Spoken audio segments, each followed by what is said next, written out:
Halo semuanya, perkenalkan, nama saya Aulia. Saya adalah anggota dari komunitas literasi, yaitu baca tulis, dan kali ini saya mau menunjukkan aktivitas saya selama quarantine day di COVID-19 ini dan selama periode puasa ini. Jadi selama quarantine day sama periode puasa, aku selain mengerjakan pekerjaan kampus dan pekerjaan magangku di suatu tepatnya aku baca kembali, bukan buku baru, yaitu yang pertama adalah buku Sohoki, yaitu judulnya Catatan Seorang Demonstran. Aku baca ini lagi karena sebenarnya aku sangat tertarik dengan pergerakan sejarah di Indonesia, terutama dalam periode awal 1960-an sampai akhir masa Orde Lama. Buku Sohoki ini sebenarnya menceritakan bukan interpretasi dari penulis mengenai Sohoki, tapi lebih ke diary Sohoki selama dia sejak SMP tahun 1957 sampai akhir masa hidupnya sebelum dia meninggal di pendakian Gunung Semeru.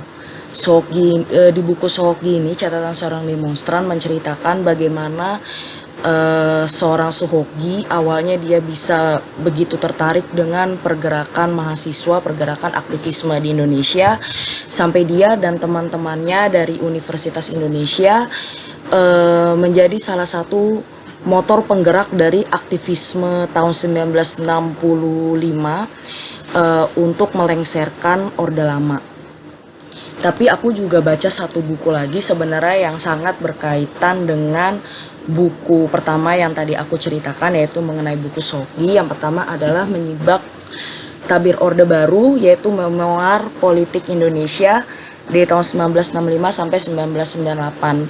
Buku ini ditulis oleh Yusuf Wanandi, yaitu salah satu pemimpin dari CSIS. Kalau teman-teman tahu, CSIS adalah organisasi yang bergerak di bidang penelitian sosial, politik, ekonomi internasional maupun Indonesia.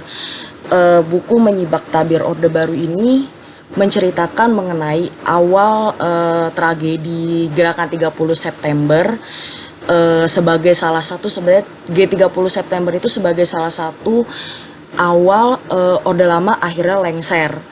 Dan di buku ini diceritakan bagaimana waktu itu Soeharto menyikapi Gerakan 30 September, dia yang bergerak untuk menghabisi dari Partai Komunis Indonesia, seperti yang teman-teman tahu dan teman-teman pelajari di buku-buku sejarah.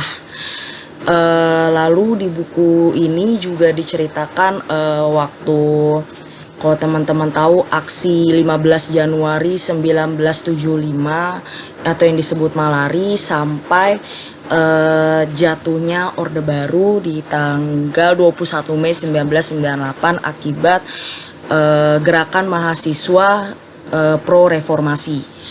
Jadi itu sih selama quarantine day dan masa puasa aku membaca kembali buku-buku mengenai sejarah-sejarah Indonesia, karena kebetulan aku sangat tertarik dengan sejarah-sejarah. Oke, terima kasih.